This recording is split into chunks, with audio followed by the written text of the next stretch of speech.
রাজারহাটে বিএনপির উদ্যোগে তিস্তা মহাপরিকল্পনা বাস্তবায়নের দাবিতে জাগো বাহে তিস্তা বাঁচাই এই স্লোগানে এক বিশাল জনসমাবেশ অনুষ্ঠিত হয়েছে।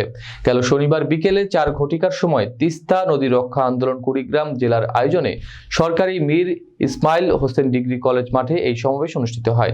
আমাদের কুড়িগ্রাম সংবাদদাতা মোহাম্মদ ইউসুফ খানের পাঠানো ভিডিও চিত্রে দেখুন বিস্তারিত।